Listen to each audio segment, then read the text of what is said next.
Good morning and many thanks indeed for joining us here on the Morning Prime. 6 o'clock on the nose and you bang on time for Morning Prime. My name is Dibalina. I trust you had a lovely restorative night. It is the 25th of April 2023, Tuesday. And every Tuesday we have Siasa Fiesta coming your way where we critically analyze the political landscape of the day. But of course, we know the horrifying story that the country has been subjected to every morning. Waking up to new surprises and more bodies being exhumed from Shakahola forest. This is in light of the cult that has been exposed right now and is under investigation led by Pastor Mackenzie and his laity and of course the clergy there as well. That investigation is undergoing, but many questions continue to come to the fore. Probing question for that matter in regard on regulations of religious of course, activities here in the country, some of the pseudo-religious sects that we have that they run untamed, and of course they're duping the public who are very gullible right now and vulnerable because, of course, of abject poverty that sometimes most of them are subjected or are caught up in, and they're looking forward to a better life, hoping that that will change. That is what has been holding the headlines since last week. The country continue, of course, to pray for more bodies to be discovered so that this can be brought to an end. Right now, the number stands at 73. We shall be discussing that, and of course, you'll have a bellyful of that until we get to the end of it. And a raft of issues as far as politics is concerned as well, big of which is also the matter of cash crunch from the counties, where we have the governors now giving a 14-day ultimatum to the government that if nothing really budges, then the counties will be grounding to a halt. There will be no services from the counties, that is from the Council of Governors, Chair Anne Waigoro. But let's see what is fresh off the press this morning.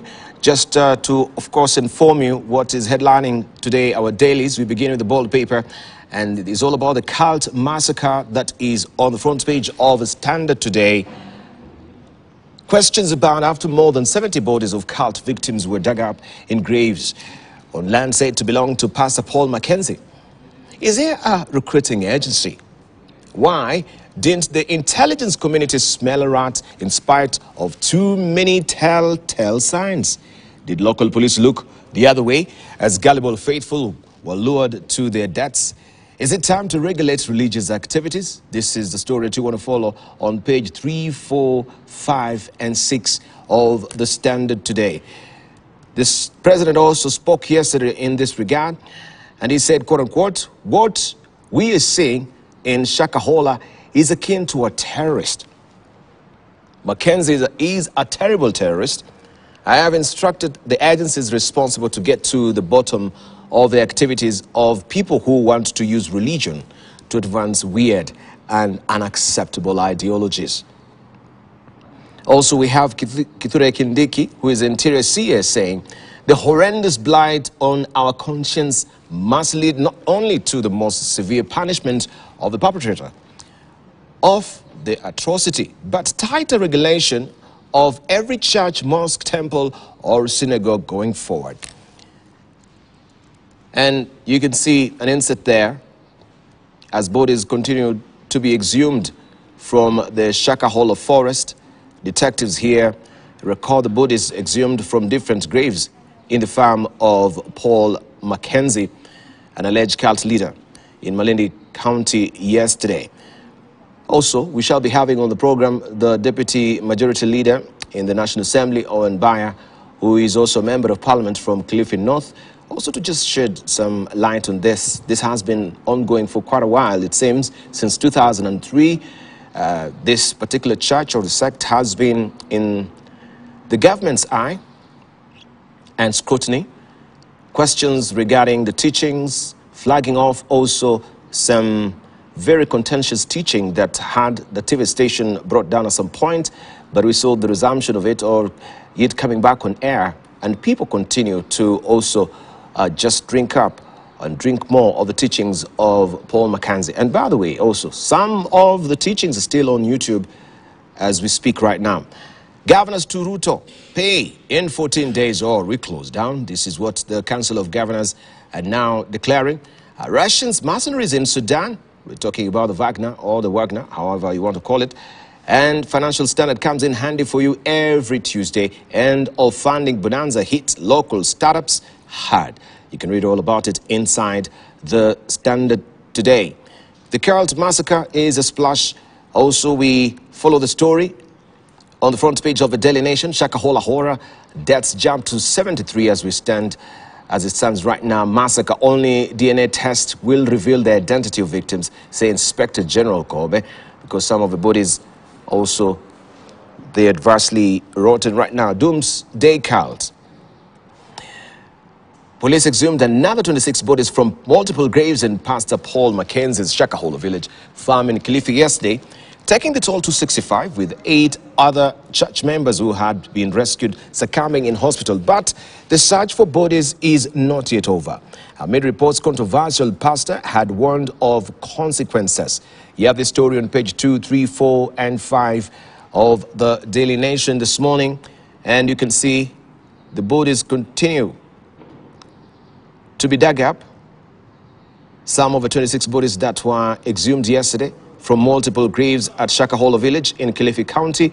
This brings the total tally of exhumed bodies in the last 4 days to 65, I should say, even as time now continued to be a bit of a constraint for detectives. Detectives are urging the courts to extend their time, since they suspect there are more bodies that could be buried under that forest, and they want more time so that they can actually dig up the bodies as well. In their own words, we have comments here. Terrorist President Ruto likens Mackenzie's activities to those of terrorists who use religion to radicalize. This is tucked away on page 5 of the Daily Nation. Also on regulation, Catholic Church and legislators call for the introduction of law to curb the emergence of cults. This is on page 3. Where are my boys? Kisumu man suspects that his 3 sons who went missing are among the dead. And that story continues on page 4 of the Daily Nation this morning. Quite a riveting story, heart-wrenching as well, on this latest development that has taken the world also by surprise and has shaken actually the faith of many as well. Governors issue 14-day notice of a cash crisis is another story there on the sidebar. Governors have given the government 2 weeks to wire 94.35 billion shillings to counties, failure to which they will shut down operations as the National Treasury fought back accusations of deliberately starving their devolved units of cash. That is on the back page of the Daily Nation this morning. Heartbreak for Hustler as Ruto walks back on NHIF promise. President Ruto yesterday announced that the national government will not match contributions to the National Hospital Insurance Fund for low-income earners, and this continues on page 8. Question is, will they also match the house levy that they are promising if they are not able to do that with the NHIF, or these are just empty promises as well? This is the Daily Nation for you today.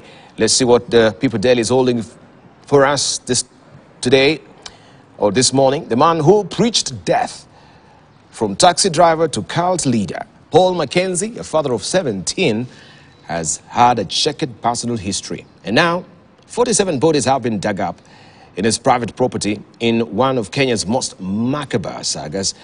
And you have the story on page 2 and 3 of the People Daily this morning. AU picks Uhuru for Ethiopia peace talks. That is on Newsbeat, page 4 and 5, or page 5 and 18 of the People Dailies, where you can follow the story. We will shut down counties unless state pays up, warn governors. County bosses give 14-day ultimatum to Ruto administration. 94.5 billion shillings amount the national government owes counties. 31.5 billion shillings amount the devolved government were to get in February. 26 or 29.6 billion shillings, that is what the national government was to pay in March. And 407 billion shillings, what governors had asked for next year's budget. And you can see, making this announcement yesterday by the chair there, Anne Waigoro, and a battery of other governors from other counties as well. Let's move on and see what we have also on the front page of Taifa Leo. This is what you're waking up to on the front page of Taifa Leo. Shakahola, serikali yazinduka usingizini, viongozi wazinduliwa wakilala kazini, huku miili ya waliokufa katika dhehebu la funga hadi ufe ikifika 77. And there's faces here all splashed for us to see. Ruto, who is the president, matukio ya Shakahola ni sawa na ugaidi, he said.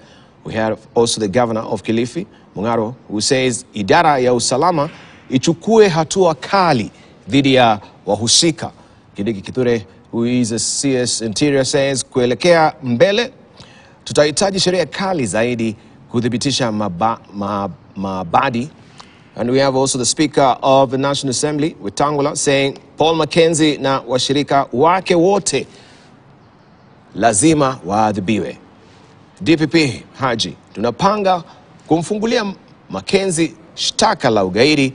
And also we have Inspector General of Police Koome saying tutafanya uchunguzi wa kina na kuwachukulia hatua wahusika wote. This story continues on page 2 of Taifa Leo today. Taharuki, miili 26 zaidi yafukuliwa, huku viongozi wa serikali wakionekana kushtuka na kuahidi kuchukua hatua ya kutanzua kitendawili cha vifo katika dhehebu la Paul Mackenzie japo kwa kuchelewa.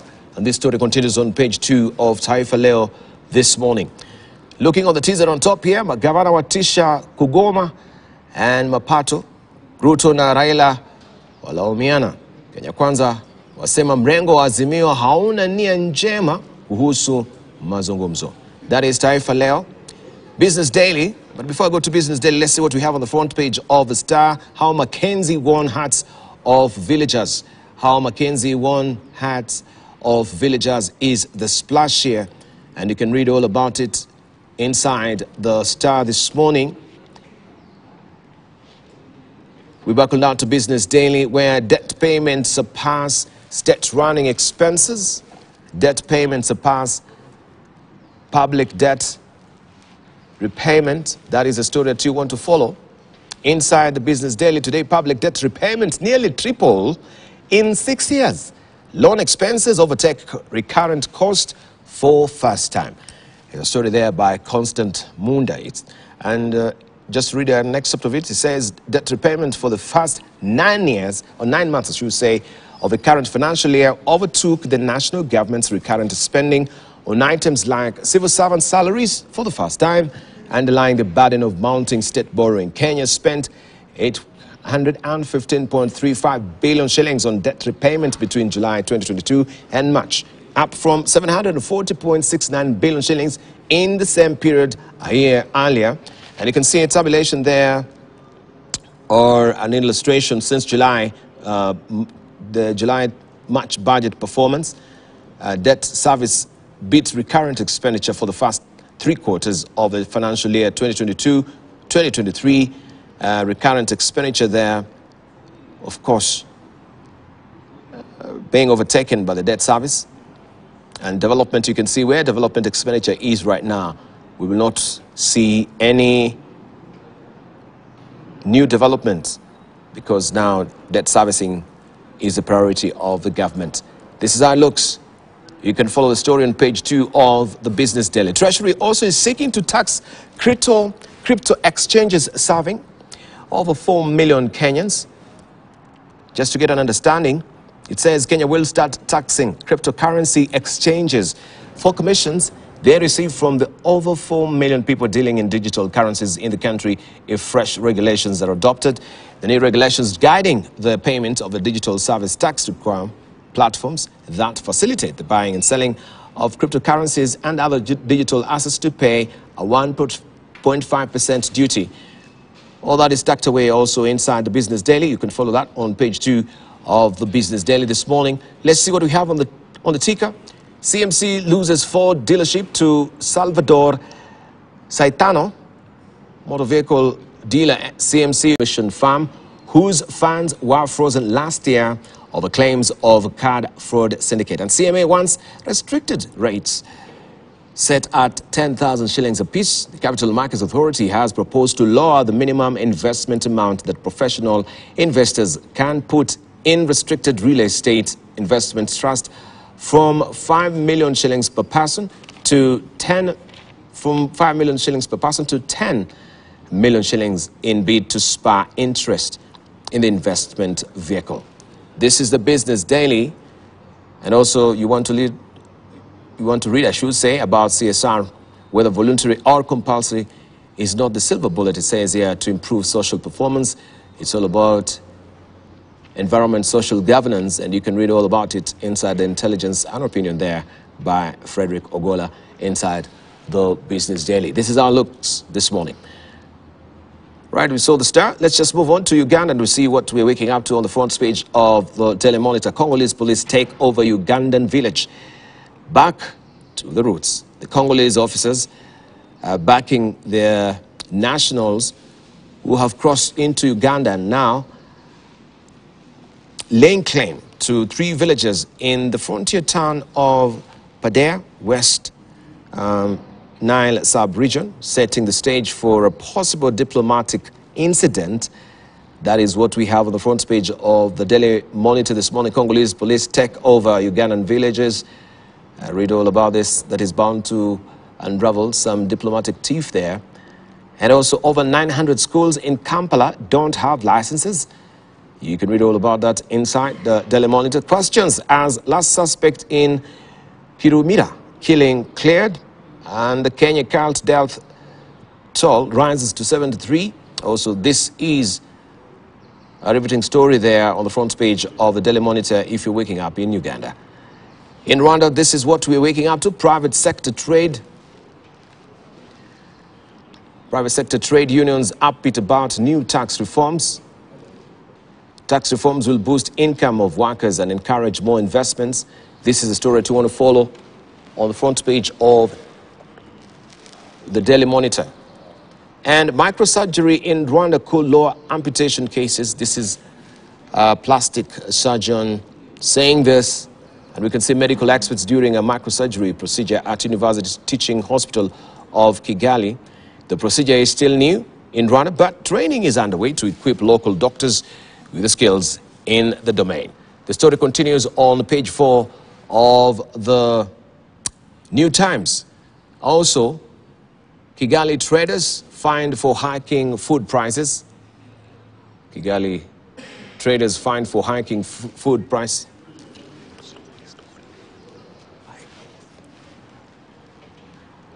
How Rwandan officials saved Jolie Mutesi from SA rep convicts scam. That is another story also that you want to follow inside the New Times in Rwanda. All right, I shall be showing you also the editorial cartoons much later in the course of the program. And we continue to look keenly on what will happen forward, because this is bound to also attract a lot of debate in the House today, where we'll have the National Assembly meeting as well as the senators as well. On the table is the issue of a cash crunch that the country also is subjected to as well. And the governors have given a 14-day ultimatum, as you know it right now, failure to which, if the government does not really wire that 94.3 billion shillings, it means then all activities in the counties will be paralyzed. But let's get down to this story